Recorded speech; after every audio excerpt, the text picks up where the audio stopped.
उपस्थित असलेले आपल्या सर्वांचे लाडके नेते, महाराष्ट्र राज्याचे माजी मंत्री, राष्ट्रीय साखर संघाचे अध्यक्ष आदरणीय हर्षवर्धनजी पाटील साहेब, या कार्यक्रमासाठी उपस्थित असलेले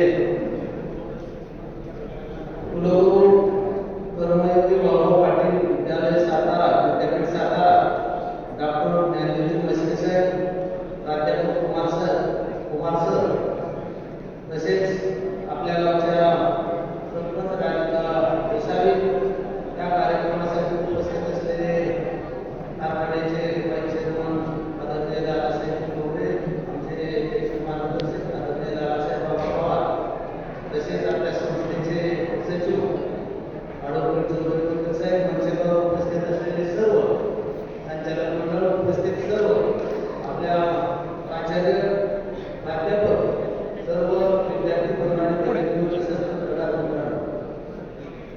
आपल्या सर्वांनाच माहिती आहे की शिक्षणाबरोबर आपल्याला व्यावहारिक ज्ञान असलं पाहिजे. त्या ज्ञानाच्या माध्यमातून आपण खऱ्या अर्थाने आपल्या जीवनाची वाटचाल करत असतो. सर्व विद्यार्थी बंधूंना, आपण सर्व शेतकरी कुटुंबातले सर्व विद्यार्थी आहात. आपल्या सर्वांनाच शेती कशी करायची, डाळी कशी करायची, डाळीची धारा कशी काढायची आणि दूध कसं काढायचं, त्यापासून दोन पैसे कसे मिळवायचे, ह्या सगळ्या गोष्टीचं आपल्याला कसं पाहिलं आपल्याला सगळ्याला ज्ञान आहे. परंतु कष्ट करत असताना नेहमीच जुनी म्हण आहे, अरे संसार आणि हाताला चटके पुन्हा मिळत ते भातात. तसं अरे हाताला जर चटके नसले तर जीवनाची वाटचाल करत होते. जुनी म्हण आहे, इसाची किसा नाही तर तसाची तसा. जुनी माणसं म्हणायची नेहमी, इसाची किसा नाही तर तसाची तसा. तसं तुमच्या 20 वर्षाची कारकीर्द चालवत असताना मला वाटतं 12, 6, 18 काय कॉलेजची मुलं आहेत, काय 18 वर्षाच्या पुढे तुम्ही गेलेला. म्हणून सगळ्यांनाच माझ्या ठिकाणी विद्यार्थ्यांना माझी कळकळीची विनंती आहे की आता 20 ते 30 वर्षामध्ये तुमच्या जीवनामध्ये जे जडणघडण होणार आहे, त्या जडणघडणीमधून तुमचं आयुष्य खऱ्या अर्थानं एक वेगळा तुला लागणार आहे. सुरुवात अशी होती की शिक्षणाचं दालन हे फक्त 10 वर्षामध्ये शिक्षण होतं, नोकरी लागते, लग्न होतं, मुलं होतात आणि शेवटी काय व्हायचं ते सगळंच होतं. परंतु ते फक्त 10 वर्षामध्ये होतं. नाहीतर वाटका राहिला की तसाच वाटका लागला गावाच्या समाला करून फिरायला असला धंदा आपल्याला परवडणार आहे का नाही, हे मला सगळ्या विद्यार्थ्यांना आणि विद्यार्थिनींना विचारायचं. तुम्ही खऱ्या अर्थाने जीवनाची वाटचाल करत असताना आपले जीवन सुखाने समृद्ध करायचे असेल, आई वडिलांची सेवा करायची असेल, जीवनामध्ये यशस्वी व्हायचे असेल, की पुढची वाटचाल तुम्हाला खऱ्या अर्थाने यशस्वी करायची असेल तर मनगटामध्ये ताकद असली पाहिजे, लोकांमध्ये विचार असला पाहिजे, आणि सर्वांना बरोबर घेऊन जाण्याची ताकद तुमच्यामध्ये निर्माण झाली पाहिजे. कष्ट करायची सवय तुमच्या अंगामध्ये रुजली पाहिजे. कष्ट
जीवन संस्कार शिबिर आणि या शिबिरासाठी आज आपल्याला लाभलेले त्या कार्यक्रमाचे अध्यक्ष आपल्या संस्थेचे अध्यक्ष माननीय श्री हर्षवर्धन पाटील साहेब, उद्घाटक माननीय डॉक्टर ज्ञानदेव बस्के साहेब आणि प्रमुख उपस्थिती या ठिकाणी सरपंच कोंडणी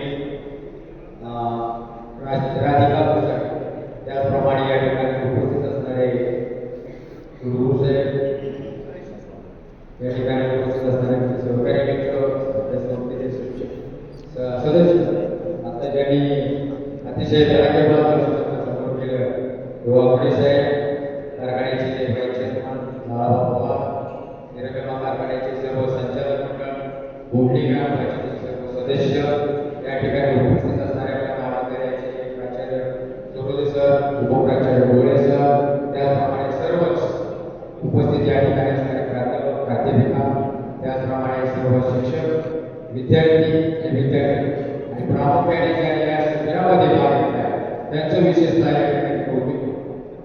कारण या शिबिराचा उद्देश जर आपण पाहिला तर ज्ञानाबरोबर श्रमसंस्कार हे आयुष्यात फार महत्वाची गोष्ट आहे.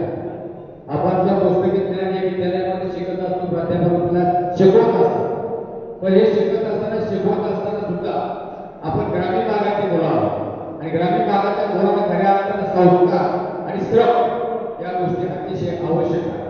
आणि संस्कार आणि श्रम जर असतील, मला वाटतं या विषयामध्ये तुम्हाला कुठल्याही गोष्टीची कधीही अडचण नाही. जर आपले संस्कार चांगले असतील, आपण त्याला जोड श्रमाची दिली, कष्टाची जोड दिली, तर ती जीवनामध्ये आपल्याला निश्चितपणे आपल्याला यश संपादन करता येईल. आणि म्हणून खऱ्या अर्थाने या शिबिराचा उद्देश हाच आहे की तुम्ही शिक्षण तर घ्याच, पण शिक्षणाबरोबर श्रम आणि संस्कार या गोष्टीचा सुद्धा तुम्ही मूल्यमापन करा, आपल्या जीवनामध्ये त्याला महत्त्व द्या किंवा त्याच्याबरोबर आपण राहा. आणि म्हणून खऱ्या अर्थाने या शिबिरामध्ये आपण सहभागी होत आहात. त्या सहभागी होत असताना या ठिकाणी जे उद्देश या ठिकाणी आपल्याला वीर सरांनी यांनी वाचून दाखवले, त्या शिबिरामध्ये आपण काय काय काम करणार आहोत. अतिशय महत्त्वाचे या ठिकाणी पाणलोट क्षेत्र ही खऱ्या अर्थाने जीवनामध्ये पाण्याला एवढं महत्त्व आहे. आणि म्हणून पाण्याचं नियोजन हे प्रत्येकाने आपल्या आयुष्यामध्ये आणि जीवनामध्ये सुद्धा करणं गरजेचं आहे. आणि म्हणून ग्रामीण भागामध्ये आपण शिबिर घेत असताना ग्रामीण भागातल्या अडचणी, आता मी या संस्थेचा सचिव या नात्याने बोलत नाही, पण या संस्थेचा मी विद्यार्थी 1972 साली मी पास झालो, जुन्या 11वी 72ला पास झाल्यानंतर खऱ्या अर्थाने 73ला आपले इंदापूर कॉलेज या ठिकाणी स्थापन. आणि कॉलेज कुणी स्थापन केलं? आदरणीय कैलास शंकरराव पाटील साहेब. मला आठवा, तुम्ही 73 साल आठवा, 73 साली या ठिकाणी आपल्याला कॉलेज निर्माण केले. आणि ते कॉलेज कुठं निर्माण केलं तर ग्रामीण भागामध्ये निर्माण. पुणे जिल्ह्याचं हे शेवटचं टोक आहे. या तालुक्यामध्ये विद्यालय स्थापन करण्याचा बहुतेक त्याचा उद्देश काय होता की माझ्या ग्रामीण तालुक्यातील विद्यार्थ्यांना सुद्धा चांगल्या पद्धतीने या ठिकाणी शिक्षण करावं, ते आपल्या पायावरती उभं राहावं, ते चांगले सुसंस्कृत आणि चांगले नागरिक या देशाचे बनावं. आणि ह्या उद्देशाने या ठिकाणी भाऊनी कॉलेज केलं. भाऊच्या आयआयटीमध्ये त्यांनी त्या कॉलेजमध्ये इमारत बांधली, बरेचशा कामात या ठिकाणी प्रगती पण वाढली. आणि भाऊच्या नंतर आपण पाहता या संस्थेचा सर्व कारभार आपले सर्वांचे अध्यक्ष आदरणीय हर्षवर्धन पाटील साहेब यांच्याकडे आल्यापासून या संस्थेचा अतिशय चांगल्या प्रकारे या ठिकाणी विकास झालेला आहे. हायस्कूल्स असतील, आपल्या संस्थेचे 6 हायस्कूल्स आहेत, 2 महाविद्यालय आहेत. ग्रामीण भागामध्ये आपण अहोरात्रपणे आपल्या अध्यक्ष या ठिकाणी कष्ट करतात. आणि मी तुम्हाला जाणीवपूर्वक सांगू इच्छितो, आपले अध्यक्ष केवळ अध्यक्ष संस्थेचे नाही, अतिशय टॅलेंट म्हणजे योग्य आहे, अतिशय दूरदृष्टीचा आपला नेता आहे. तुम्ही पाहता आपण 20 वर्ष त्यांचं मंत्रिमंडळामध्ये कामकाज पाहिलं. आपण ज्या वेळेला आपण बाहेर महाराष्ट्रामध्ये त्या काळामध्ये फिरत असताना तुम्ही आपण अभिमानाने आपण सांगायचो इंदापूरच्या गावी, त्यावेळेस चौकशी करायची हर्षवर्धन पाटलांच्या गावच्या. म्हणजे या व्यक्तीचं व्यक्तिमत्व अतिशय हुशार, धोरणकर, धोरणी आणि अभ्यासू आणि भविष्याची वाटचाल डोळ्यासमोर ठेवून या ठिकाणी आपल्या आयुष्यामध्ये त्यांनी वाटचाल केली. म्हणून विद्यार्थ्यांनो मी तुम्हाला सांगू इच्छितो की तुम्ही भाग्यवान आहात. ज्या संस्थेचे अध्यक्ष आपल्या आदरणीय हर्षवर्धनजी पाटील साहेब आहेत, त्या संस्थेमध्ये आपण शिक्षण घेता. आणि त्यांच्या भूमिका, त्यांचे ग्रामीण कॉलेज आम्हाला आवर्जून सांगितलं, आम्हाला संचालक मंडळाचे वकील साहेब आपण ग्रामीणचं आमचं कॉलेज पाहिले. म्हणजे प्रामुख्याने ज्या ग्रामीण भागातल्या विद्यार्थ्यांना आवश्यक बाबी काय काय आहे ते त्यांच्या डोक्यामध्ये आहे. आणि म्हणून खऱ्या अर्थानं त्यांच्या दृष्टीनं आपल्या इंदापूर तालुक्यामध्ये आपल्या महाविद्यालयात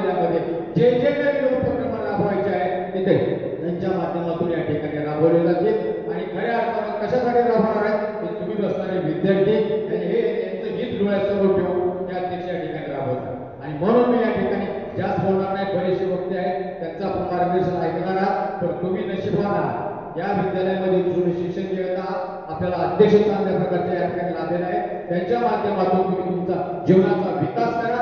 या श्रमशिबिरच्या माध्यमातून तुम्ही चांगले संस्कार या ठिकाणी शिका, श्रम करण्याची तयारी ठेवा आणि या संस्थेमधून या कॉलेजमधून जे तुम्हाला ज्ञान मिळणार आहे, जे श्रमाचं संस्काराचं ज्ञान मिळणार आहे, ही शिदोरी तुम्हाला आयुष्यभर होणार आहे. हे मी या ठिकाणी आवर्जून सांगू इच्छितो, कारण त्यातला मी एक भाग आहे.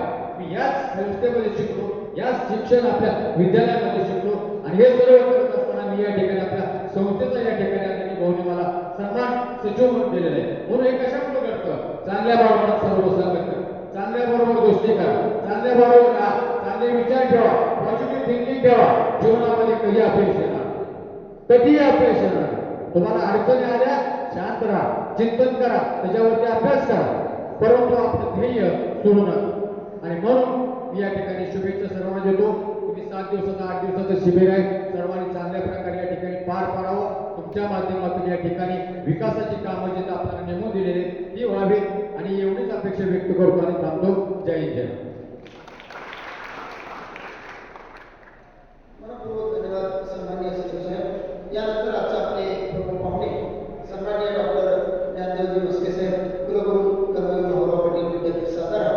कुलगुरू साहेबांनी मनपूर्वक विनंती करतो की आमच्या विद्यार्थ्यांना आपण मार्गदर्शन करावं.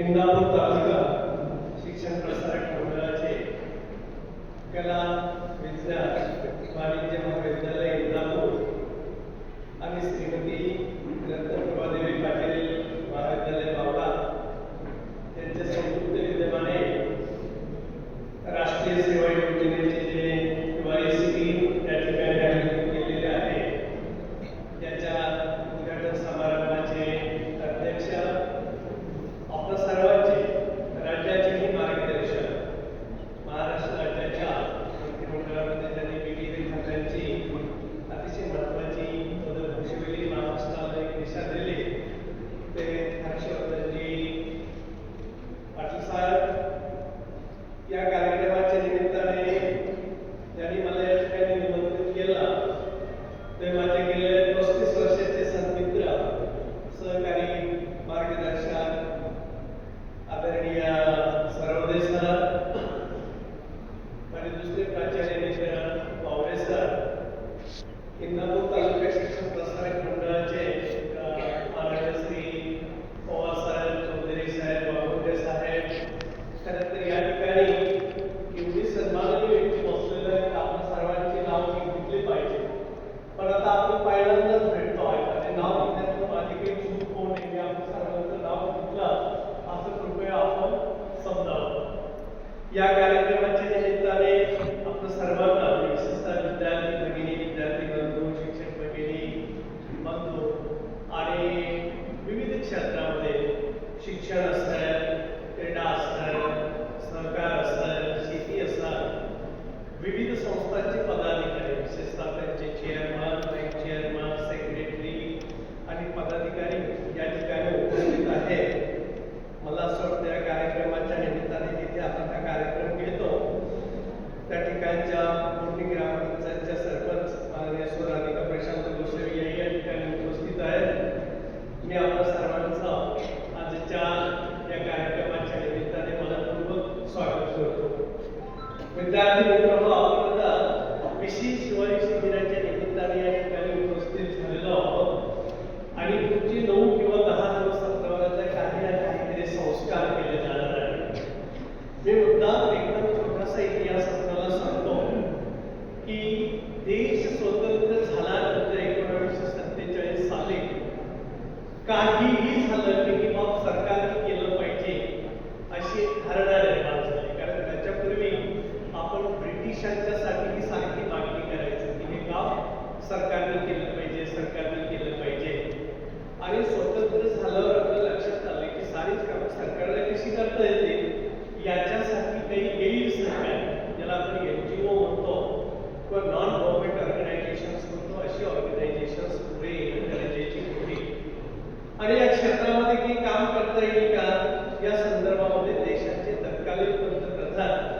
पंडित जवाहरलाल नेहरू यांनी काही एक इच्छा प्रकट केलेली होती आणि त्या इच्छेला अनुरूप जे काम झालं ते आपल्या शेजारी जिल्ह्यामध्ये झालं अहिल्यानगर जिल्ह्याचं वैशिष्ट्य असं की महाराष्ट्रामध्ये जी पहिली शहर होती त्याच्यामध्ये अहिल्यानगर तो अहमदनगर हे एक शहर होतं. तुम्हाला सांगितलं तुम्हाला आश्चर्य वाटेल की तेव्हा पुणे शहर नव्हतं, मुंबई सुद्धा अजून शहर नव्हतं, पण अहमदनगर शहर होतं. आणि त्या शहराबरोबर किती मोठं शहर होतं तर ते जेव्हा शहर होतं आपण जर 15व्या शतकाचा विचार केला तर तिकडे अफगाणिस्तानमध्ये काबूल, कंदाहार आणि त्याच्यानंतर अहमदनगर शहर होतं. म्हणजे त्यांचं मॅग्निट्यूड तुमच्या लक्षात आलं पाहिजे. त्या शहरामध्ये भारतीय राष्ट्रीय काँग्रेसची जी स्थापना झाली ती व्यक्ती अहमदनगरची कलेक्टर होती, AOU नावाची, ॲलन ऑक्टोवियन टोप. त्या ॲलन ऑक्टोवियन टोप यांच्या नावाने त्या मिशनरीने एक चर्च स्थापन केला आणि त्या चर्चच्या माध्यमातून त्यांनी पुष्कळ सामाजिक कार्य केलेले होते. त्या चर्चचे एक सदस्य घटक प्रॉडक्ट म्हणून आपण वसंतराव हरबे यांनी सुरुवातीला NSS ची कल्पना मांडलेली आहे. आणि वसंतराव हरबे हे अहमदनगर पालकमंत्री लायब्ररीयन होते, पण त्यांनी तिथे चांदबिबीचा महाल नावाचं एक टेहळणी बुरुज आहे तेव्हाच्या राज्यकर्त्याने टेहळणी करण्यासाठी इमारत बांधली आणि त्याच्या शेजारी सर्वात पहिल्यांदा ज्या आपल्या प्रमाणित प्राईज आहे की आज इथे उद्या तिथे परवा तरी गेलं पाहिजे अशा लहान लोकांच्या एका वसाहतीचं परमनंट सेटलमेंट केला ते वसंतराव हरबे यांनी. आणि तो प्रयोग तेव्हा जो काही इव्हेंट होता तो नेहरूच्या समोर मांडण्यात आला आणि त्याला प्रारूप म्हणून 2 वेगवेगळ्या प्रकारचे प्रारूप महाविद्यालयामध्ये आले. एक राष्ट्रीय सेवा योजनेचं आणि दुसरं जे आहे ते म्हणजे NSS आणि NCC. NSSच्या विद्यार्थ्यांनी काय काम केलं पाहिजे त्याची एक संहिता ही सर्वात महत्वाची. कुठल्याही कालखंडामध्ये एखादी व्यक्ती शिक्षण घेते म्हणजे नेमकं काय करते तर इंग्रजीमध्ये एक शब्द आहे पहा, एन्ज्युअर. आपण किती सहन करायचं प्रश्न तर आहे आणि मग ज्याचं एन्ज्युरन्स आहे त्याची काळजी घ्यायची, त्याची जे एज्युकेअर किंवा त्याला आपण एज्युकेशन असं म्हणतो. आणि मग एज्युकेशनमध्ये सर्वात महत्वाची बाब जर काही असेल तर मी आपण सर्वांना एक बाब सांगतो की रोज सकाळी उठले की स्वतःला एक प्रश्न विचारा, हू ॲम आय, मी कोण आहे. दुसरा प्रश्न विचारा, वेअर एम आय फ्रॉम, मला नेमकं काय करायचं आहे आयुष्याचं.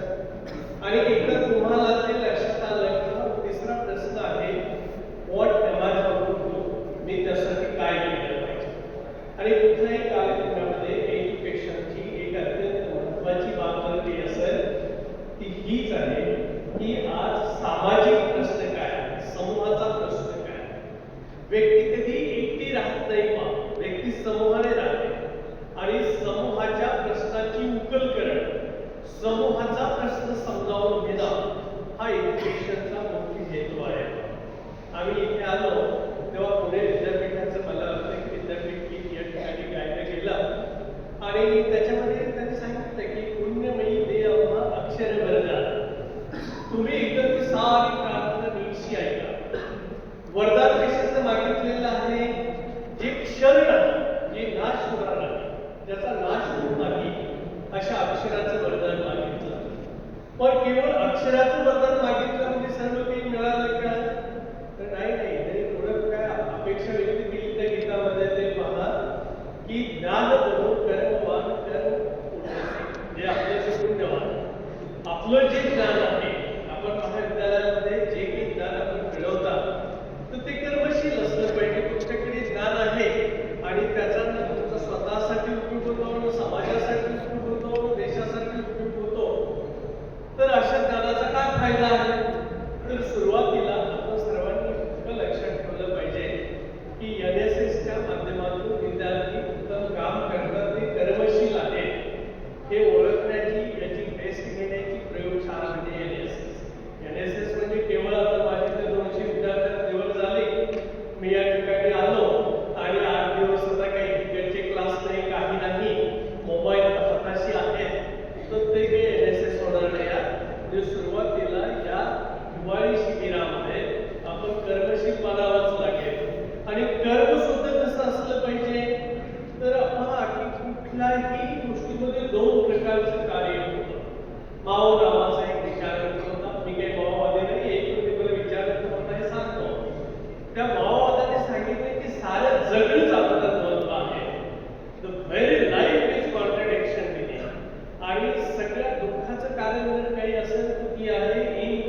तुम्हाला असं वाटेल की मी आर्थिक इनइक्वालिटीबद्दल सांगतो, ती नाही.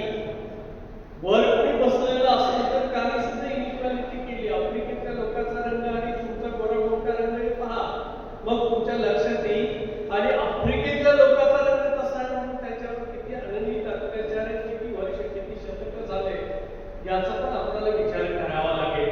आणि मग साऱ्याच पातळीवरची जी इनइक्वालिटी आहे त्या इनइक्वालिटीकडे आपल्याला सरळतेने पाहावं लागेल.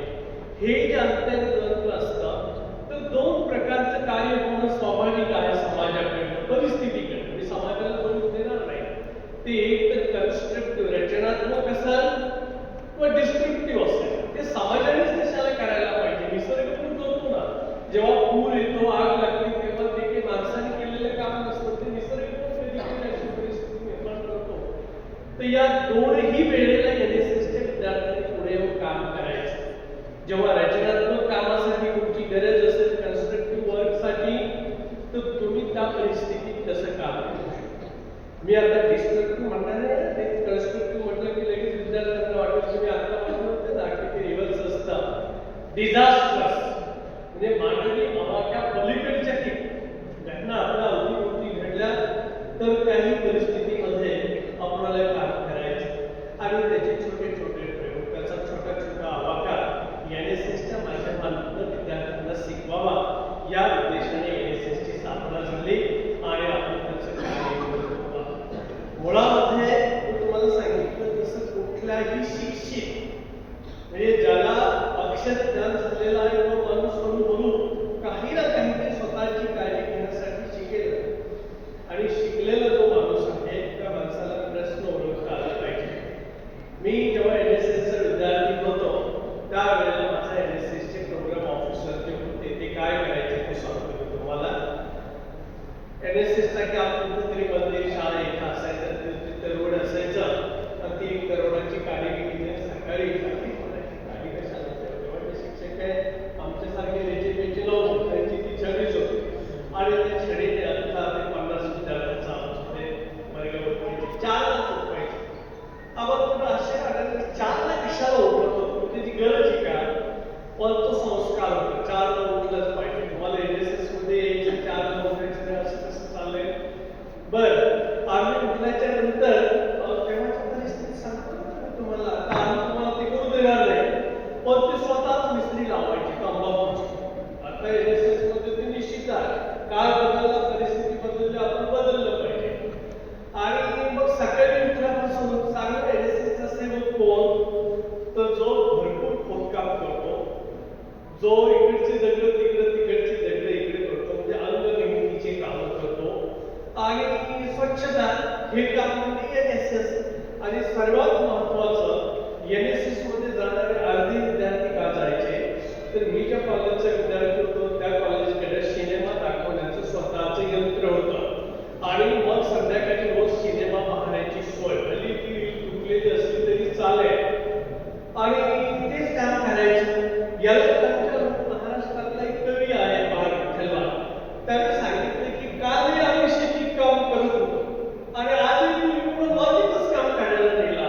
त्यांनी सांगितलं की कविता कशी सुचली त्यांना. ती कविता आहे, आम्ही जन्मलो मातीत किती होणार का माती, खापराच्या दिव्यातून केव्हा पेटणार ज्योती. अरे अगोदर आम्ही तेच काम करत होतो, मग इथे येऊन जर झाडलोटच करायची तर मग काय त्याची गरज होती शिकण्याची तरी. तर मी तुम्हाला एक सांगतो की झाडलोटीचं प्रकरण थोडंसं मागे पडलं. मधल्या काळामध्ये गाडगे महाराज मिशनच्या माध्यमातून गावं स्वच्छ झाले आणि आपण नवं काम शोधलं का. नवं काम काय शोधलं आपण, तर आता गाव हागणदारी मुक्त करायचं. आणि कशासाठी हागणदारी मुक्त करायचं, तर तोपर्यंत माणसांना आरोग्याचे वेगवेगळे जे प्रश्न आहेत त्या प्रश्नामध्ये हागणदारीचा काय रोल आहे हे समजलेलं होतं. आणि हागणदारी मुक्त गाव जर केला तरी इन्फेक्शनच्या माध्यमातून होणारे अनेक आजार होणार नाही हे आपल्याला माहिती होतं, म्हणून ते काम केलं. आता गाव स्वच्छ झालं, गाव हागणदारी मुक्त झालं म्हणून ते गावाचे प्रश्न सुटले का, तर एका गावामध्ये घटक म्हणून राहत असताना आता गावाचे नेमके काय प्रश्न आहेत. तेव्हाचे प्रश्न होते तेव्हा ते काम, पण आत्ताचे प्रश्न काय आहेत त्या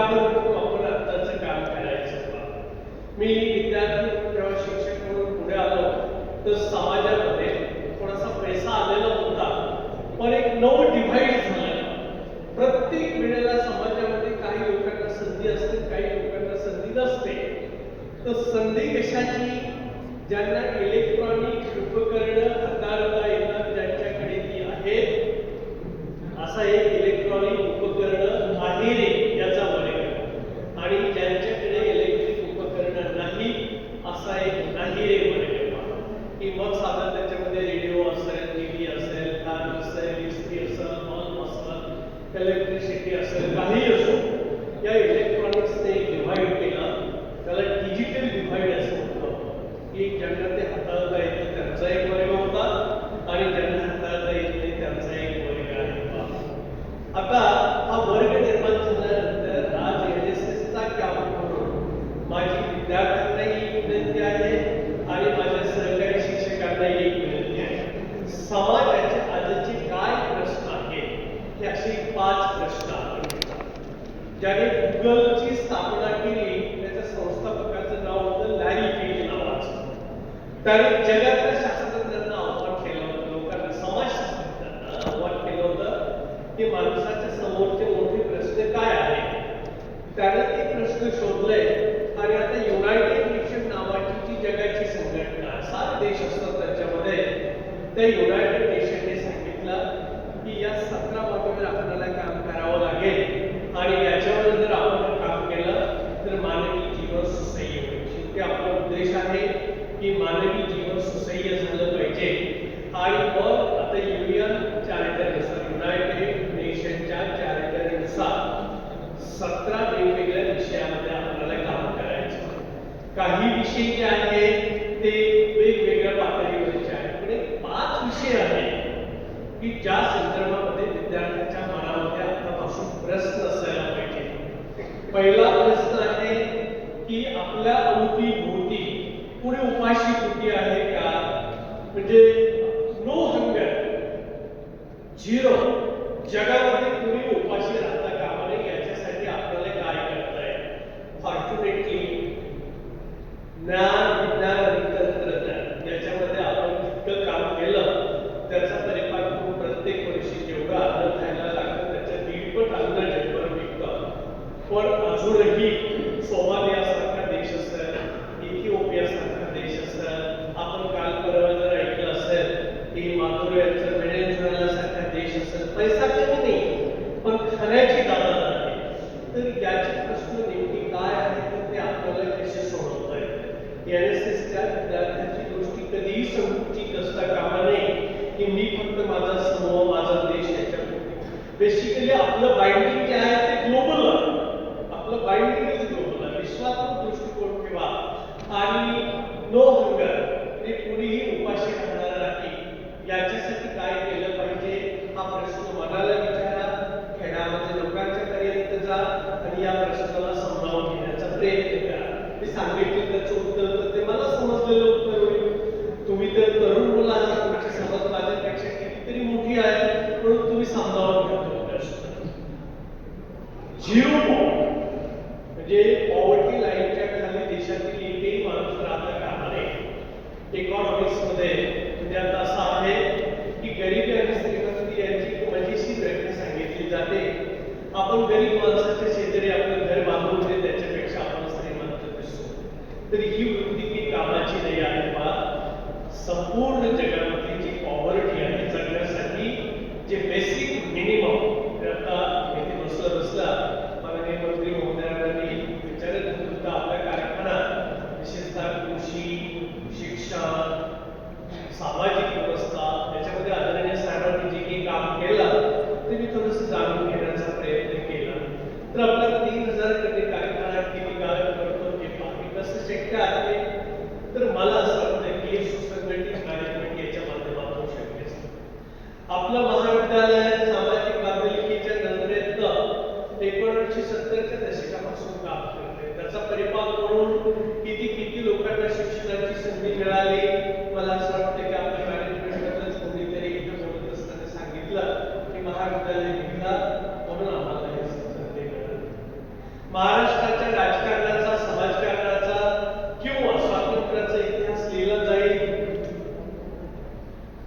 त्यावेळेला शंकरराव बाजीराव पाटील यांच्या नावाशिवाय आपल्याला पुढे जाता येणार नाही. तर आपण याही केस जे की नो पॉवर्टी याच्यावर काही काम करता येईल का त्याचा आपण विचार करावा. पॉवर्टीच्या बरोबर जेंडर बायस आज मार्ग नसला तरी पण मी आपल्याला एक मजेशीर घटना सांगतो की आता हे व्यासपीठावर आम्ही किती जण आहोत आणि आदरणीय सरपंच इकडे अजून इथे आहेत. आपल्याला फ्लो द्यावा लागेल, धक्का द्यावा लागणार आहे, त्याच्याशिवाय तुम्हाला इथे प्रवेश नाही.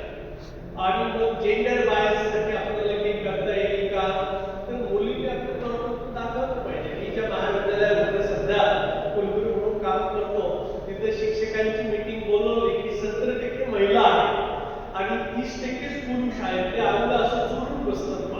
महिलांची मेजॉरिटी झाल्याबरोबर ते सर्वत्र बसतात. मीच एकदा म्हटलं की अरे पुरुष कुठे बसणार, ते काय कुठे बसतील ना म्हणून. कारण कसं मिळालं बरोबर त्यांनी हायवे केली नाही, या हायवेमध्ये आम्ही बसतो तिकडे तुम्ही बसा. जेंडर बायस साठी काम करता येईल का याचा आपल्याला नक्की विचार करता येईल का, हेल्थवर काही विचार करता येईल का, वर्ल्ड पीसवर काही विचार करता येईल का, संपूर्ण जगाचं कोऑपरेशन कसं होईल. आज आपण जे पाहतो की जगामध्ये सर्वत्र जी अशांती आहे त्या अशांतीचं तसं काही विशेष कारण नाही. जग दोन वेगवेगळ्या डिव्हिजनमध्ये असते. कधी कधी पॉलिटिकल सिच्युएशन असते आणि कधी कधी खरोखर एक स्कॅरेसिटीची सिच्युएशन असते. तर आपण आपल्या समोरचे नेमके काय प्रश्न आहेत त्या प्रश्नाची उकल करण्याचा नक्की या हिवाळी शिबिराच्या माध्यमातून प्रयत्न करा. आपण सर्वजण ज्ञानातून ज्ञानाकडे, ज्ञानातून विज्ञानाकडे, ज्ञानातून तंत्रज्ञानाकडे आलो. तर आपल्या अवतीभोवती जो समाज आहे, तर आजचं बेस्ट ऑफ बेस्ट टेक्नॉलॉजी काय असं जर तुम्ही विचारलं तर मला असं वाटतं की साऱ्या विद्यार्थ्यांना माहिती आहे की कॉम्प्युटर सायन्समध्ये डीप लेअरची टेक्नॉलॉजी असाल, मशीन लर्निंगची टेक्नॉलॉजी असाल, आर्टिफिशियल इंटेलिजन्स आतापर्यंत माझ्यासाठी मीच विचार करायचा. होऊ शकतं की आता माझ्यासाठी माझ्याबरोबर माझा कॉम्प्युटर सुद्धा विचार करेल. म्हणजे कॉम्प्युटर माणसासारखा विचार करायला लागला. माझी बुद्धिमत्ता ही नैसर्गिक बुद्धिमत्ता, पण त्या बुद्धिमत्तेला पूरक करू शकेल अशी कृत्रिम बुद्धिमत्ता सुद्धा आपण तयार केलेली आहे. आपण जगामध्ये बेस्ट ऑफ बेस्ट करा आणि त्यातून सामाजिक प्रश्न कसे सोडवता येते त्याची एक झालं. तेव्हा याचा साधारणपणे चेहरा ग्रामीण भागातल्या नागरिकांच्या पर्यंत पोहोचवण्यासाठी एक पुढे टाकूया. यासाठी मी NSS मधील माझ्या सर्व विद्यार्थी बंधू-भगिनींना मनापासून शुभेच्छा देतो. या दोन्ही महाविद्यालयातील जे राष्ट्रीय सेवा योजनेचे समारोप आहेत त्यांना मनापासून शुभेच्छा देतो. सरदेव सर, आवळे सर यांना दोघांना मनापासून धन्यवाद देतो की आपण अतिशय योग्य ठिकाणी या विद्यार्थ्यांना घेऊन आलेला आहात. पुनश्च एकदा हर्षवर्धनजी पाटील सर यांना मनापासून धन्यवाद देतो की मला या ठिकाणी सर्वांना भेटण्याची एक संधी या निमित्ताने आपण उपलब्ध करून दिली. सर्वांना NSSच्या या हिवाळी शिबिराच्या निमित्ताने शुभेच्छा देतो आणि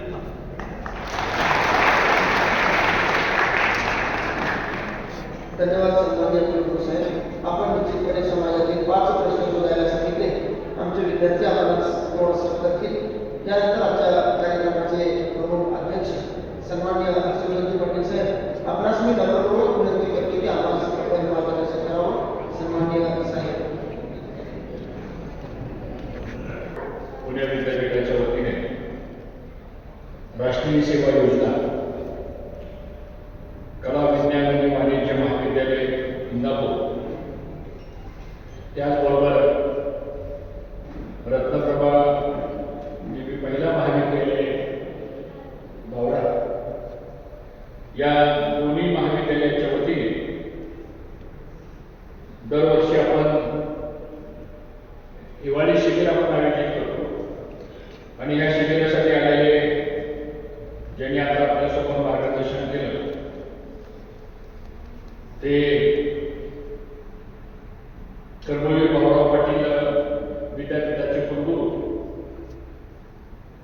माननीय ज्ञानदेव म्हस्के सर, त्यांच्यावर आलेले त्यांचे कुलसचिव म्हणजे registrar doctor Vijay Kumar sir, या मंचकावर उपस्थित असलेले श्री लालासाहेब पवार मुख्य सचिव ॲडव्होकेट मनोज चौधरी, विलासबाबू वाघमोडे, आपल्या कारखान्याचे व्हाईस चेअरमन दादासाहेब डोंगरे, दत्तात्रय अण्णा सवाशे, रामभाऊ नाईक, माणिक बापू खाडे, राजेंद्र देवकर, आमचे सहकारी संचालक पांडुरंगराव शिर्के, पवनराजे गोगरे, सुभाष गायकवाड सर, राहुल कांबळे, बबनराव खाडे, दत्तात्रय पोळ, उमेश पाटील, आमच्या या कारखाना आपला 3 ग्रामपंचायतच्या हद्दीमध्ये बसले आणि त्यामुळं इकडचा भाग कुंडी ग्रामपंचायतमध्ये येतो, तिकडचा भाग लाकवडी ग्रामपंचायतमध्ये येतो आणि इथून पलीकडचा भाग हा रेडा ग्रामपंचायतमध्ये येतो. आमच्या इथं सरपंच भगिनी आलेले, त्याचबरोबर मंचकावर उपस्थित असलेले आमच्या सरपंच राधिकाताई गोसावी, आपल्या कॉलेजचे प्राचार्य सरोज सर, गोळे सर, भिगवणचे प्राचार्य तानाजीराव मगर, त्याचप्रमाणे वावरे सर, शिवाजी वीर सर, उत्तम माने सर आणि उपस्थित सर्वच पत्रकार आणि जवळजवळ 200-250 मुलं आणि मुली, त्यांचे सर्व प्राध्यापिका, प्राध्यापक, विद्यार्थी वर्ग आणि उपस्थित माझ्या सर्व बंधू भगिनी, मी सुरुवातीला आपल्या सर्वांच्या वतीनं आपल्या कर्मवीर भाऊराव पाटील विद्यापीठाचे कुलगुरू मस्के सर आज या ठिकाणी आले, आपण टाळ्या वाजवून त्यांचं मनापासून या ठिकाणी स्वागत करतो.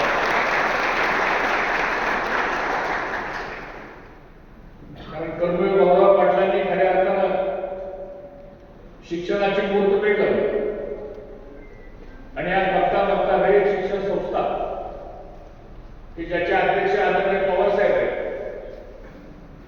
आज ही संस्था महाराष्ट्रात नाही पण देशामध्ये या संस्थेचं नावलौकिक झालेलं आहे आणि माझ्या माहितीप्रमाणे 4,77,000 विद्यार्थी,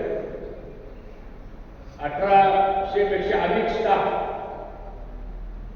आणि संपूर्ण महाराष्ट्रामध्ये व्यापलेलं कार्यक्षेत्र आणि या सगळ्या शिक्षणामध्ये शिक्षण आपण कुणाला देतो तर समाजातला जो गरीब वर्ग आहे, समाजातला जो उपेक्षित वर्ग आहे आणि खऱ्या अर्थानं त्याला शिक्षणाची गरज आहे पण परिस्थिती अडचणीची असते, अशा गरजू माणसांना शिक्षण देण्याच्या एका मोठ्या संस्थेमध्ये आज आमचे मस्के सर इथं कुलगुरू आहेत. 10,000 पेक्षा अधिक विद्यार्थ्यांची संख्या मला वाटतं आपल्या विद्यापीठामध्ये आहे. मी सुद्धा एका कॉलेजचा विद्यापीठाचा कुलगुरू आहे, कुलपती आहे, पण एवढी संख्या आमच्याकडे नाही. परंतु आज आम्हाला आनंद आहे की ही माणसं शिक्षण क्षेत्रामध्ये काम करतात.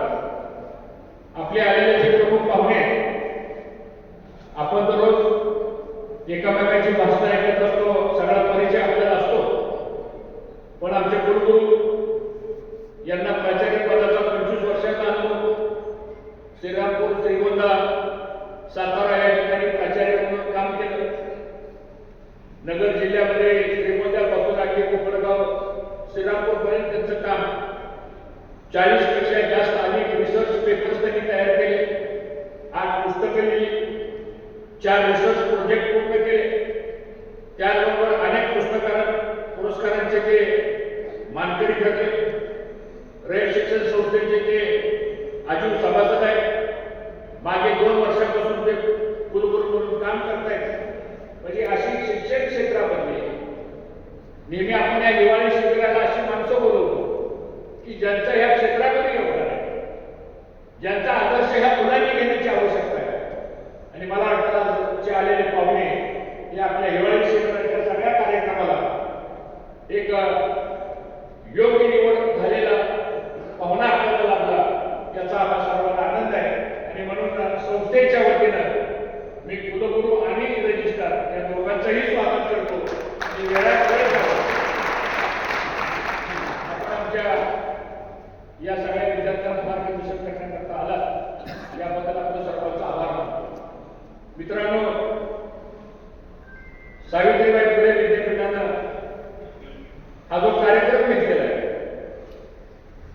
पत्रिका जर आपण बघितली तर ह्या वर्षी हिवाळी शिबिराची थीम काय?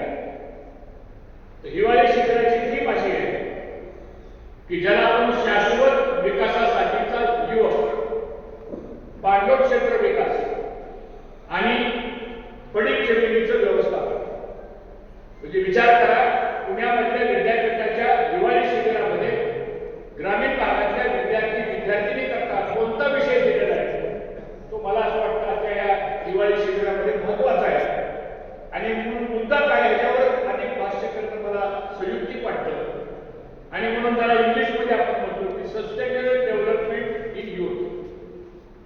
आता सस्टेनेबल डेव्हलपमेंट जर करायचं असेल, आपल्याला शाश्वत विकास जर आपल्याला करायचा असेल तर काय करावं लागेल? काही विचार मला वाटतं ह्या सगळ्या तुमच्या सोबत बसलेल्या तुमच्या तरुण संघटने करण्याची आवश्यकता आहे.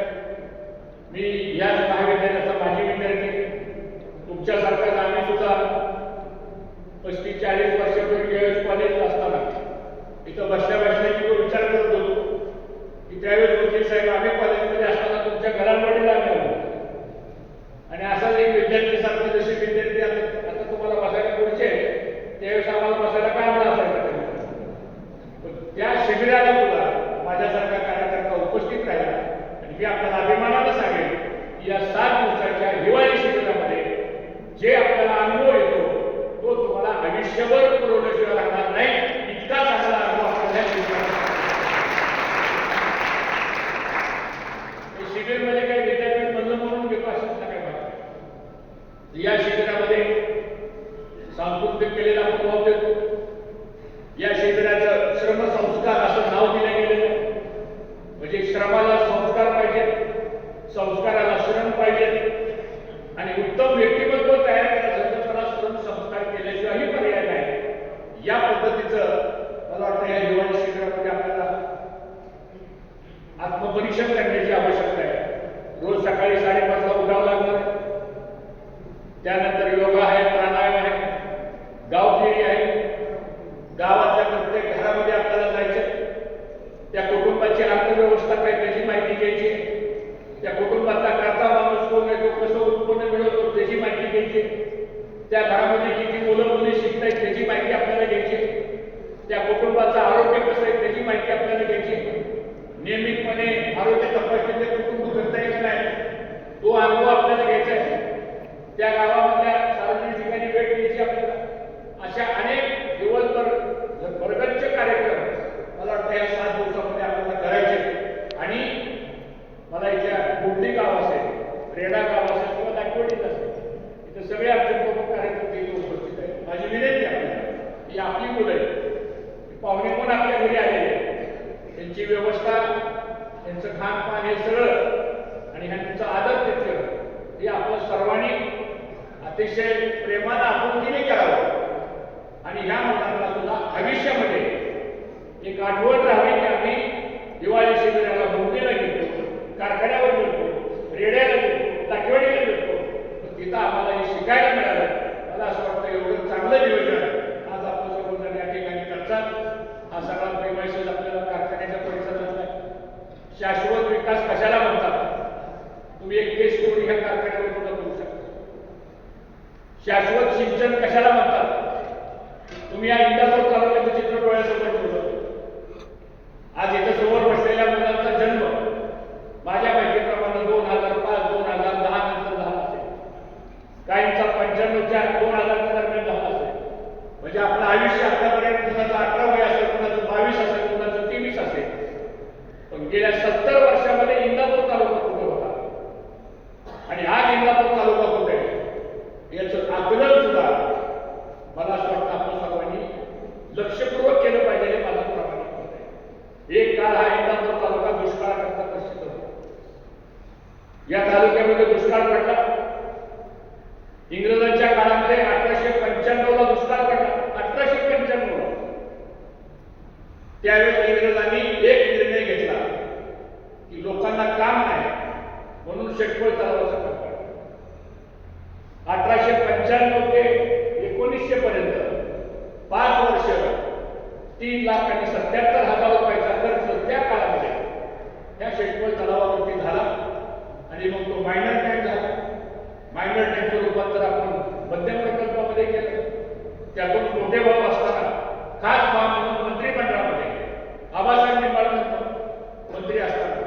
त्याच्यावर बारमाही परवानगी देण्याचं धोरण त्या काळामध्ये स्वीकारलं आणि बघता बघता या भागातला दुष्काळी भाग हा सिंचनाखाली आला. आज एक तळ 10,000 एकराचं बागायत करू शकतं. मला असं वाटतं त्याला सस्टेनेबल ग्रोथ म्हणतात की एखादी गोष्ट जर आज आपण केली तर त्याचे परिणाम 5, 10, 25 वर्षामध्ये आपल्याला पाहायला मिळतात. या पद्धतीचं काम तळ्याच्या माध्यमातून झालं. दुसरा विषय झाला तो उजनी धरणाच्या बाबतीत.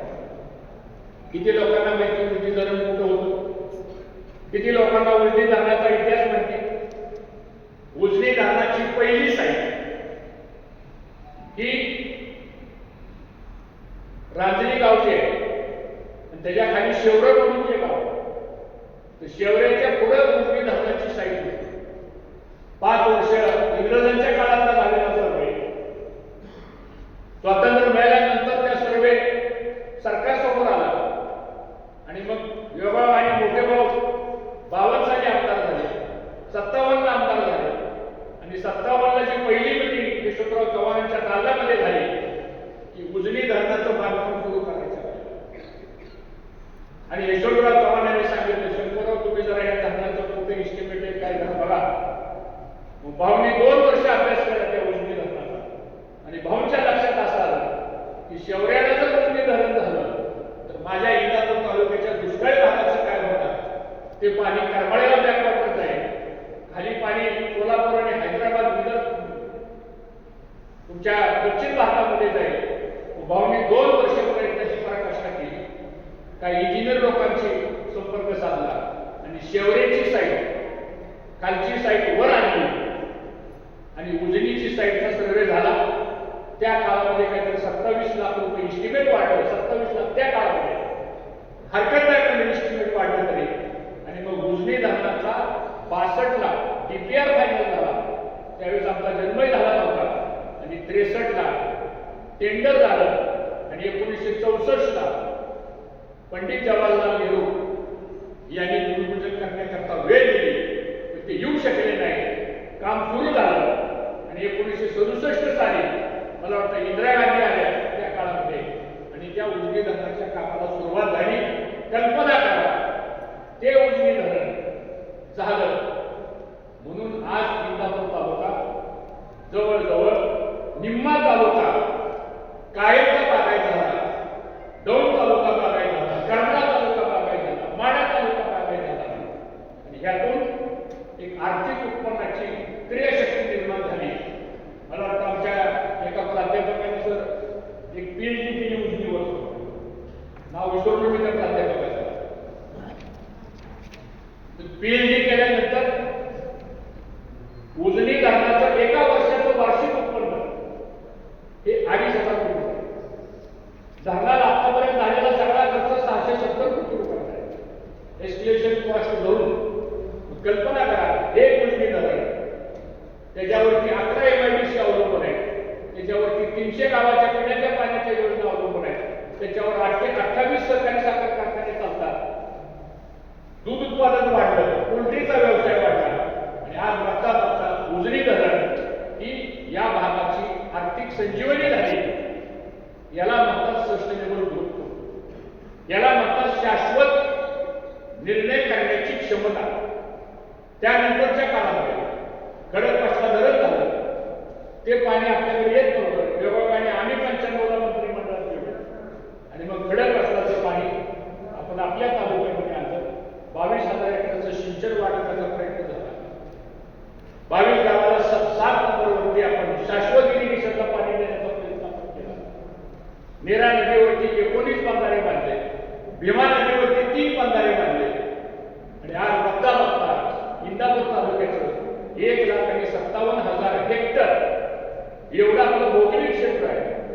त्यामध्ये 21,000 हेक्टर क्षेत्र हे फॉरेस्टमध्ये जातं आणि 95,000 हेक्टर क्षेत्र हे बागायत झालेलं आहे आणि 16,000 हेक्टर क्षेत्र हे आज जिरायत आहे. आणि ह्याची टक्केवारी जर बघितली आपण तर महाराष्ट्रामध्ये 77% इरिगेशन असणारा एकमेव तालुका तो इंदापूर तालुका निर्माण झालेला आहे. हे नव्या पिढीसमोर मांडण्याची आवश्यकता आहे.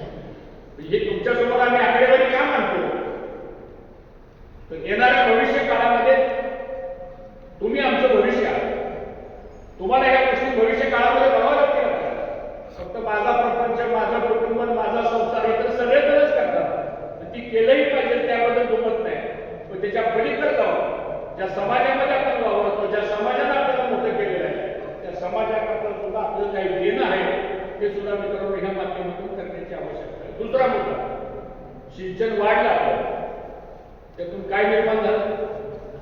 या इंदापूर तालुक्यामध्ये 7,000 एकर क्षेत्र ऊसाखाली आहे. या इंदापूर तालुक्यामध्ये 10,000 एकर क्षेत्र हे द्राक्षाखाली आहे. या इंदापूर तालुक्यामध्ये ड्रॅगन फ्रूट हा नवीन आता एक आयटम आलेला आहे. 2,000 एकर ड्रॅगन फ्रूट झाला. जपानच्या क्वालिटीचा पेरू 7,000 एकरावरती या तालुक्यामध्ये आहे.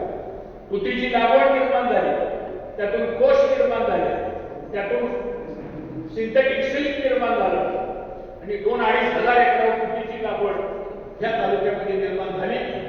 आणि मग बघता बघता मग मक्याचं पीक आलं, ज्वारी आणि गहू तर पारंपरिक पद्धतीने आपण करतच होतो. या सगळ्याचं उत्पन्न जर वर्षाचं बघितलं आपण तर मित्रांनो 3,000 कोटी रुपये सर या तालुक्यामध्ये आमचा शेतकरी कष्ट करतोय. त्यातून आर्थिक परिवर्तन उभा झालं. म्हणून आज ही मुलं आज आमच्यासमोर या ठिकाणी अभिमानानं बसू शकतात. केवळ आपण विकासात्मक पाया रचला आणि त्यातून ही आर्थिक क्रियाशक्ती मित्रांनो निर्माण झाली, हे मला या निमित्तानं आपल्याला सांगायचं. तिसरा मुद्दा, शेतकऱ्यांनी कच्चा माल तयार केला.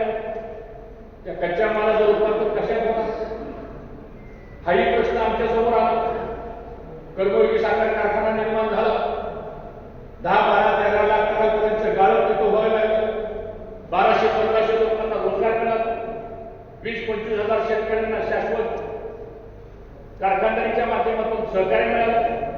नीरा भीमा साखर कारखाना उभा राहिला. बघता बघता हा कारखाना रौप्य महोत्सवी वर्षी आपल्या 6,000 टनांनी कारखाना आपला चालतोय. आर्थिक क्रियाशक्ती निर्माण झाली. 500-700 लोकांच्या 2,000 काम मिळालं. या तालुक्यामध्ये एक काळ असा होता सर की इथं आमच्या मार्केट कमिटीमध्ये एक डिस्को प्लॅन्ट टाकला होता गव्हर्नमेंट. त्याची कॅपॅसिटी होती 5,000 लिटर. एक दिवस सुद्धा आमचा डिस्को प्लॅन्ट 5,000 लिटरनी किती चालला आहे आणि काळांतरानं तो बंद पडला. गव्हर्नमेंट होता का तर ह्या तालुक्यामध्ये दूधच नव्हतं. पाहुणा जरी घरी आला आणि चहा जर करायचं म्हटलं तर त्या घरातल्या बिचाऱ्या महिलेच्या कपाळावरती काय काय डोक्यात विचार यायचे की दूध आणायचं म्हणून अशी परिस्थिती होती. ह्या इंदापूर तालुक्यामध्ये आपण प्रयत्न केला. आमच्यासाठी नवीन कार्यकर्ते दूध संस्थेमध्ये आले. प्राथमिक दूध संस्था निर्माण केल्या. तालुका दूध संघ निर्माण झाला. जिल्हा दूध संघ निर्माण झाला. शिवामृत काय काळामध्ये तिथं होता आपला अकलूजला, तिथून काय आपण मदत आणली आणि बघता बघता आज इंदापूर तालुक्यामध्ये मी अभिमानाने सांगेन 6 लाख लिटर दूध आज या इंदापूर तालुक्यामध्ये आमचा 72 शेतकरी हे रचनात्मक काम आहे. तुम्ही विद्यार्थी तर लाकडी गाव आहे पलीकडे एक फेरफटका मारा लाकडी गावामध्ये एकट्या गावाचं दूध संकलन 50,000 लिटर. बरोबर आहे ना? 50,000 दूध आहे एका गावामध्ये संपतो. घराघरीच गायच्या दावणीच्या असे उभायचं. हे कशातून निर्माण झालं? हे कुठेतरी दृष्टी आपण ठेवली आणि ग्रामीण भागाचा रचनात्मक विकास करण्याकरता या सगळ्या गोष्टी मित्रांनो आपण निर्माण केल्या. हा झाला तिसरा टप्पा. चौथा टप्पा जो अत्यंत महत्वाचा आहे तो शिक्षणाचा टप्पा. शिक्षणाशिवाय आज आम्ही सुद्धा आयुष्यामध्ये का तारवलं गेलो? कुठेतरी आम्हाला एक शिक्षण चांगलं मिळालं. आम्ही शिक्षणाची का झाली काय झालं तरी सुद्धा प्रतिकूल परिस्थिती असू द्या, गरीब परिस्थिती असू द्या, शिक्षण घ्यायचं आहे आपल्याला. अशा पद्धतीने आपण पुढे आलो. मी तर इंग्लिश मीडियम असताना पुढे आमची घरातली आर्थिक परिस्थिती जरा बिघडली होती. 1 वर्ष 6 महिन्याची आम्हाला 1300 रुपयाची फी भरायला सुद्धा पैसे नव्हते. 6 महिने मी घरी राहिलो 8वीत का 9वीत असताना. का तर इंग्लिश मीडियमची फी भरण्यासाठी पैसे नव्हते आपल्याला. 6 महिने घरी राहिलो. पुन्हा 6 महिने ऍडमिशन घेतलं. पुन्हा आम्ही त्या ठिकाणी आलो. डिस्टिंक्शन मध्ये पास झालो. शिक्षण नाही सोडलं. तर परिस्थिती बदलली तो भाग वेगळा आहे. शिक्षणाशिवाय आपण जगू शकणार नाही हा संकल्प या तालुक्यामध्ये मित्रांनो आपण केला. आणि आज बघता बघता या इंदापूर तालुक्याची जी 5.25 लोकसंख्या आहे त्यातली 1,40,000 लोकसंख्या विद्यार्थ्यांची संख्या आहे. 1,40,000 विद्यार्थ्यांची संख्या आहे. प्राथमिक शाळेमध्ये शिक्षण घेतात, 55,000 विद्यार्थी हे माध्यमिक शाळेमध्ये शिक्षण घेतात आणि 30 ते 32,000 मुलं हे महाविद्यालयामध्ये शिक्षण घेतात आणि मग engineering, B pharmacy, polytechnic college, crop science असेल, या सगळ्या क्षेत्रामध्ये बाकीची मुलं शिक्षण घेतात. मग 1,40,000 विद्यार्थ्यांचा क्वांटम, त्यातली 10,000 मुलं सोडून द्या की पुण्याला, मुंबईला तिची आर्थिक परिस्थिती गेली असतील समजा शिकायला, पण एवढ्या मुलांना या तालुक्यामध्ये शिक्षण देण्याचं काम हे सोपं काम नाही. आम्ही मंत्रिमंडळात असताना सर जवळजवळ 105 माध्यमिक हायस्कूलला परवानगी दिल्या गेल्या. माझ्या अगोदर काय परवानगी दिली ते भाऊ असताना, पण माझ्या काळात रामकृष्ण मोरे शिक्षण मंत्री होते, अमरीश पटेल शिक्षण मंत्री होते. माझं झालं नाही 5-5, 10-10, 15-15 ग्रँटेबल हायस्कूल आपण आणल्या. भिगवणचं कॉलेज मनोहर जोशी मुख्यमंत्री होते, कॅबिनेट निर्णय झाला होता एका तालुक्याला एकच ग्रँटेबल कॉलेज द्यायचं, ते इंदापूरला होतं. आम्ही खास बाब म्हणून सांगितलं, प्रकल्पग्रस्ताचं नाव पूर्ण आम्ही दिलं. सरकारमध्ये एखादं काम करायचं म्हणल्यावर काहीतरी थिरी मांडावं लागते आपल्याला, तशी आम्ही प्रकल्पग्रस्तांनी थिरी मांडली आणि म्हणलं बाबा ह्या भिगवणला आम्हाला प्रकल्पग्रस्तांसाठी कॉलेज पाहिजे. खास बाब म्हणून कॉलेज झालं. आज इथं आमचे बदल सरकुले हे आमच्या तिथं प्राचार्य का 1000 मुलं तिथं शिक्षण घेत आहेत. त्या 1000 मुलामध्ये 550 मुली आहेत. त्या मुलींना शिक्षण मिळत आहे, एवढा याच्यापेक्षा मोठा आनंद आमच्या सरकारला काही असू शकत नाही. हे काम सुद्धा या तालुक्यामध्ये आपण सस्टेनेबल ग्रोथच्या माध्यमातून आपण केलेलं आहे. ही थीम जी सावित्रीबाई फुले विद्यापीठाच्या माध्यमातून मांडलेली आहे ते मला आपल्याला या ठिकाणी आपण सांगायचं आहे. आणि म्हणून आज इंदापूर तालुका शिक्षण प्रसारक मंडळ 18,000 मुलांचे शिक्षण घेतात. शिवाजी एज्युकेशन सोसायटी 13,000 मुलं शिक्षण घेतात. S.B.. Patil engineering college, CBC polytechnic college तिथं 5,000 मुलं शिक्षण घेतात. आणि अनेक गावागावामध्ये आम्ही ज्या हायस्कूल दिल्या त्या हायस्कूलच्या माध्यमातून सुद्धा आज मोठ्या प्रमाणामध्ये शिक्षणाची सोय झाली. आणि म्हणून इंदापूर तालुका शिक्षण क्षेत्रामध्ये आज पुढे न्यायचं काम सुद्धा आपण या ठिकाणी केलेलं आहे. हा 4था मुद्दा झाला. आणि 5वा महत्वाचा मुद्दा असा आहे की हा तालुका आर्थिकदृष्ट्या, सामाजिकदृष्ट्या, शैक्षणिकदृष्ट्या, कृषी औद्योगिकदृष्ट्या या सगळ्यात जरी पुढे गेला असला तरी संस्काराच्या बाबतीत सुद्धा हा तालुका पुढेच असला पाहिजे. ही भूमिका सुद्धा आम्ही या ठिकाणी मांडली. आणि आज मला सांगायला अभिमान वाटतो की इंदापूर तालुक्यामध्ये गावागावामध्ये आजही भजनी मंडळ आहेत. आज आमच्याकडे हरिभक्त परायण म्हणून कीर्तनकार करणारे उत्तम वक्ते आमच्याकडे आहेत. देऊ आळंदी पंढरपूरची वारी करणारा हजारोचा वर्ग आज आमच्याकडे आहे. आषाढी एकादशी असू द्या, कार्तिकी एकादशी असू द्या, हा सगळा धार्मिक संप्रदायाचा जो पगडा आहे तो सुद्धा ह्या संस्काराच्या माध्यमातून आपण कधी आध्यात्मिक शक्ती सुद्धा ही या तालुक्यामध्ये सुद्धा वाढवण्याचं काम मित्रांनो आपण या ठिकाणी केलं. आणि रोजगाराच्या बाबतीमध्ये एक 5 स्टार MIDC आपण काढलं. आमच्यावर टीका झाली त्या MIDC काढलं, पण आज त्या MIDC मध्ये 10,000 कोटीचे प्रकल्प चालत आहे. आज त्या MIDC मध्ये 8,000 मुलांना त्या ठिकाणी काम मिळत आहे. आणि आज MIDCचा टर्नओव्हर लाखो कोटी रुपयाचा निर्माण झालेला आहे. हे मला असं वाटतं या निमित्तानं सुद्धा आत्मपरीक्षण करण्याची आवश्यकता आहे. आणि म्हणून या तालुक्यामध्ये 30-32 पेक्षा अधिक जाती धर्माचे लोक राहतात. म्हणजे आमच्या तालुक्यामध्ये 2-4 ख्रिश्चन कम्युनिटीची सुद्धा कुटुंब आहेत. नागपंथी, डवरी, धनगर, माळी, मराठा, तळे असे कितीतरी जाती धर्माचे लोक जर आपण बघितले तर ह्या सगळ्या लोकांना सामाजिक बंधनातून एकत्र ठेवण्याचं काम सुद्धा, ही सामाजिक चळवळ ही सुद्धा राज्यकर्ते म्हणून सुद्धा सातत्यानं पुढे नेण्याचा प्रयत्न आपण मित्रांनो केलेला आहे. आणि म्हणून गेल्या 70 वर्षामध्ये अनेक गावामध्ये, अनेक जिल्ह्यामध्ये जातीय दंगली झाल्या. हे वाईटच आहे.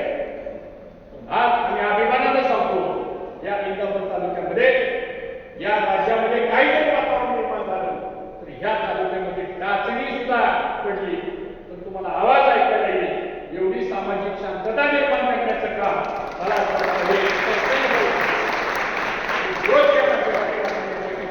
केलेलं आहे. आणि म्हणून विषय खूप बोलण्यासारखे आहे. पण आज आपण नवीन पिढी आहे. तुमच्याकडून आमच्या काय अपेक्षा आहे त्या शिबिराच्या निमित्तानं व्यक्तच केल्या. मित्रांनो, परिस्थितीला लाजायचं काही कारण नाही. आणि आपली परिस्थिती गरीब असली तर दुसऱ्यावर शिकण्याचं काही कारण नाही. आणि आपली परिस्थिती श्रीमंत असली तर दुसऱ्याने आपण जळण्याचं बी काही कारण नाही. कारण ज्याचा त्याचा नशिबाचा भाग आहे, ज्याचा त्याचा कर्तृत्वाचा भाग आहे. श्रीमंती आज असली तर उद्या नसते, गरिबी आज असली तर उद्या श्रीमंती होऊ शकते. उगवलेला सूर्य मावळतो, मावळलेला सूर्य उगवतो. हा निसर्गाचा नियम आहे. शेवटी प्रत्येकाने आयुष्याकडे बघण्याचा दृष्टिकोन काय असला पाहिजे. आणि म्हणून संस्कार जाऊन देऊ, आई वडिलांची सेवा करा. येणाऱ्या भविष्य काळामध्ये जेवढे करता येईल तेवढी इतरांना मदत करण्याचा प्रयत्न करा. आणि आपलं जीवन आनंदी कसं जगता येईल आपल्याला याच्याकडे जर आपण बारकाईने लक्ष दिलं, मला असं वाटतं हे या दिवाळी शिबिराचं खऱ्या अर्थानं हेच आहे. म्हणजे भवितव्य घडवण्याचं हे शिबिर आहे. हे काही कार्यक्रमाला म्हणून करण्याचं शिबिर नाहीये, तर भवितव्य घडवण्याचं हे शिबिर आहे. आणि मला विश्वास आहे की आज आमचे सगळे प्राध्यापकाची टीम, आमच्या सगळ्या महिला प्राध्यापकाची उपस्थित आहे. मनापासून ही सगळी मंडळी काम करतात, रात्रंदिवस मेहनत करतात. आज आमच्या विद्यार्थ्यांमध्ये घडवण्याचं काम. या आमच्याकडे परीक्षा सेंटर बघा, कोणाची हिंमत नाही कॉपी करायची. वेळावाटा प्रकार आमच्या कॅम्पसमध्ये तरी घडणार नाही. गेटच्या बाहेर जरी एखादा वेळावाटा प्रकार झाला तर आम्ही त्याची कोणाची दयामाया करत नाही. त्याचं कारण असं आहे की शेवटी आता जर चुकल्याला चूक नाही म्हणतात तर तुमची पुढची पिढी बर्बाद झाल्याशिवाय राहणार नाही. आणि म्हणून प्रशासनामध्ये सुद्धा काम करताना थोडा धाके असला पाहिजे, प्रशासनामधला वचके असला पाहिजे. आणि ती आदरयुक्त भीती पण त्या प्रशासनामध्ये असली पाहिजे. याच पद्धतीचा काम मला असं वाटतं ह्या तालुक्यामध्ये आपण करण्याचा प्रयत्न करतोय. निवडणुका येतात, निवडणुका जातात, जे असतो पराजय असतो त्याची फार चिंता आयुष्यामध्ये करायची नसते. असा कोणीच व्यक्ती आयुष्यभर तो पराजित झालाय असं नसतं. आणि असा कोणीही व्यक्ती नाही की तो आयुष्यभर पराजय झाला असंही कोणी नसतं. शेवटी या घटना घडत राहतात, ही एक प्रोसेस असते. आपलं काम काय आहे? आपलं काम आता समाज उभा करण्याचं आपलं काम आहे. आणि म्हणून तुम्ही आज आलेला सगळे तुम्ही भाग्यवान आहात. तुम्हाला चांगले क्लासरूम मिळत आहेत, तुम्हाला चांगले प्राध्यापक मिळत आहेत, तुमच्या आई वडिलांची निदान तेवढी आर्थिक क्षमता तर झाली आता. नाही तर पूर्वीच्या काळामध्ये 4थीपर्यंत शिक्षण म्हणजे फार झालं, लगेच त्याचं लग्न करून टाकायचं पूर्वीच्या काळात. आता काळ बदललाय आणि म्हणून संस्था आपल्या बरोबर आहे, प्रशासन आपल्या बरोबर आहे, प्राध्यापिकाचा वर्ग आपल्या बरोबर आहे, शिक्षक आपल्या बरोबर आहे, गुरु आपल्या बरोबर आहे. मग आपण कर्तृत्व सिद्ध केलं पाहिजे. माझी आपल्याबरोबर एकच अपेक्षा आहे की ह्या इंदापूर तालुक्यामध्ये जास्तीत जास्त IAS ऑफिसर का होऊ शकत नाही. या इंदापूरमध्ये इथं आमचे आबा बसले तिथं, नव्या पिढीला माहीत नसेल, आम्हाला अभिमान आहे या कुटुंबाचा. शेतकरी कुटुंबाचा एक सर्वसामान्य कुटुंब आहे आम्हाला. आज त्यांच्या घरामध्ये 3-4 IAS आणि IPS ऑफिसर, IRS ऑफिसर आहेत. त्यांचे जावई नांदेडचे कलेक्टर आहेत, त्यांचा मुलगा डेप्युटी कमिशनर ठाण्याला आहे, इन्कम टॅक्समध्ये आहे, मुलगी ऍडिशनल कलेक्टर झाली, दुसरे जावई डॉक्टर झालेले आहेत. एक शेतकऱ्याचं कुटुंब जर कुटुंबाने ठरवलं की आपल्याला पुढची पिढी शिकवायची, परिस्थिती नसताना आम्ही शिकू, त्यातनं काय उदाहरण निर्माण होऊ शकतं तरी उदाहरण डोळ्यासमोर ठेवा. अशी उदाहरणं घेऊन आपण आयुष्यामध्ये पुढे गेलं पाहिजे. अशी उदाहरणं डोळ्यासमोर ठेवून आपलं भवितव्य गेलं पाहिजे. हल्ली आपलं काय चाललं, सगळा वेळ आपला एक तर त्या मोबाईलमध्ये जातो का नाही मोबाईल. तुम्ही घरी गेल्या निर्णय घ्या. घरात आल्यानंतर कुटुंबाने जेवताना एकत्र जेवलं पाहिजे सगळ्या कुटुंबातल्या माणसाने. का जेवण तुम्ही एकत्र? ज्या वेळेला बसलं तर ह्याचं तोंड तिकडे, त्याचं तोंड इकडे, ह्याची मान खाली बघत बसतो मोबाईल. नियम करा, जेवताना मोबाईल कुठतरी एका कोपऱ्यात ठेवा आणि अर्धा तास तरी शांतपणे जेवण. शेवटी करायचं कशासाठी? पोटासाठी करायचं. त्या पोटाची सुद्धा जर आपल्याला काळजी नसेल, त्याच्यापेक्षा मोबाईलची काळजी जर आपल्याला जास्त असेल, आपण कुठं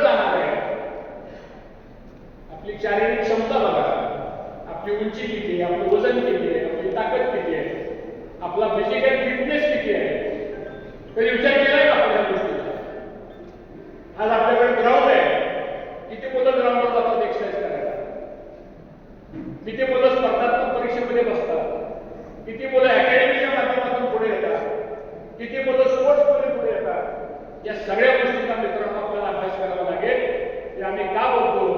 आम्ही पण याच महाविद्यालयामध्ये शिक्षण घेतलेलं आहे.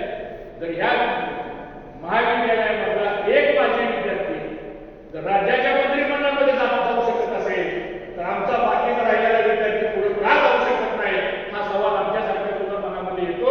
आणि त्यासाठी म्हणून आपण सर्वांनी प्रयत्नाची पराकाष्ठा करा. तुम्हाला जिथं अडचण येईल तिथं संपर्क तुमच्या बरोबर आहे. जिथं तुम्हाला आमची मदत लागेल तिथं आम्ही तुम्हाला मदत करण्याकरता या ठिकाणी तयार आहे. आणि माणसाच्या आयुष्यामध्ये एका गोष्टीपासून सावध राहा मित्रांनो, व्यसन करू नका. व्यसन जर केलं ना तात्पुरती मजा वाटते, पण आम्ही बऱ्याच लोकांची उदाहरणं बघितली आहे. त्यामुळे व्यसनापासून मुक्त राहा. दुसरी महत्वाची गोष्ट अशी आहे आई वडिलांची सेवा. आणि तिसरी महत्वाची गोष्ट अशी आहे की जीवनामध्ये आनंदी जीवन जगण्याकरता काय सगळं जरी असतं माणसाचं तर त्याचा चेहऱ्यामध्ये कोणाचं सावरवायला चेहरा हसायला शिका, आनंदी राहायला शिका, चांगले मित्र मिळवा, चांगल्या मैत्रिणी मिळवा, पण त्या मराठीपर्यंतच ठेवा. काय तो पुढे पडला पाहिजे. म्हणजे हसायला लागले गमतीचा भाग होणार. पण आपल्याला आयुष्यामध्ये काय गोष्टी आपल्याला करायच्या आणि हे सगळं करत असताना मी कुठल्या संस्थेचा माझी विद्यार्थी आहे, मी कुठल्या गावातला रहिवासी आहे, मी कुठल्या तालुक्यातला रहिवासी आहे, मी कोणत्या जिल्ह्याचा रहिवासी आहे, हे सगळं करत असताना शेवटी मी भारतीय आहे. मला भारताचा राष्ट्राभिमान आहे. हा स्वाभिमान सुद्धा आपल्या आयुष्यामध्ये आपल्याला निर्माण करावा लागेल. तर तुमचं व्यक्तिगत जीवन आई वडील शिक्षक हे ठराविक काळामध्ये आपल्याला आपला प्रवास आपल्याला नव्या पिढीने जितेंद्रचा पिक्चर बघितला. जितेंद्रचा एक पिक्चर होता त्या चलते चलते गाणं माहिती गाणं जर शांतपणे ऐकलं आपण युट्यूबला जावं ते गाणं ऐका. जितेंद्रचा ते गाणं ऐकलं. त्या गाण्याचा एक एक शब्द हा तुम्हाला दिशा देणार शब्द. लता मंगेशकरांचं एखादं गाणं मी तुम्हाला सांगितलं ते गाणं जर आपण ऐकलं तर आयुष्य किती सुंदर असतं. मान्यावर आहे आपलं काय झालं माझं गावच्या आपण दुसऱ्याचं बघायचं वापर हिची सवय टाकली आपल्याला त्याच्यामुळे आपली प्रगती त्याचं काय होईल की होईल ना आणि वर जायला तर खाली तुला काय करायचं ह्याच्यात जास्त वेळ आपलाच असेल असं करू नका. एकत्रित या, चांगल्या पद्धतीने पुढे या आणि निश्चितपणानं आज हे काही शिबिर आपण इथे घेतलेलं आहे खूप चांगलं शिबिर होईल. 7 दिवस सर एकदम शिस्तबद्ध शिबिर करा. नाही तर आम्ही उद्घाटन करून पाहुणे गेले तुम्ही घरी गेला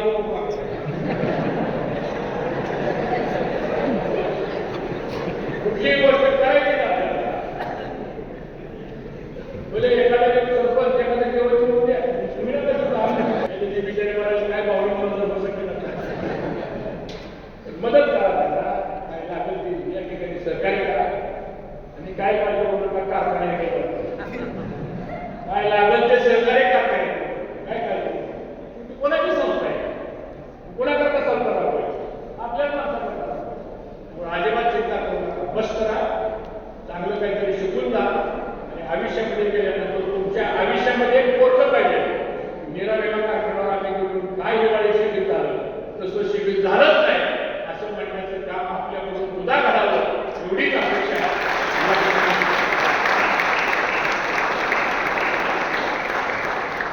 व्यक्त करतो. मी काय प्राधान्य नाही त्यामुळे जास्त बोलतो मला योग्य वाटत नाही. तुम्ही 50 मिनिटं 1 तास घेता मागचा आपला आवाज त्यामुळे अनेक वेळ न घेता तुम्हाला सर्वांना खूप शुभेच्छा व्यक्त करतो. एवढ्या मोठ्या संख्येने सर्वजण आला, सगळे विद्यार्थी आले आणि इथल्या सगळ्या कार्यकर्त्यांना एकच शेवटची सूचना करायची. मुलींची संख्या जास्त, मुलींच्या सेफ्टीच्या बाबतीमध्ये ही काळजी आपण सर्वांनी आधी घेतली पाहिजे. कारण शेवटी ते पालक आपल्यावर भरोसा करून मुलीला बाहेर पाठवतात. आपली जबाबदारी अधिक आहे. त्या दृष्टीने सुद्धा आपण सर्वांनी आपल्या घरातल्या मुली आहेत या पद्धतीनं आणि मुले आपल्या घरातले या पद्धतीनं आपण काम करावं ही अपेक्षा व्यक्त करतो.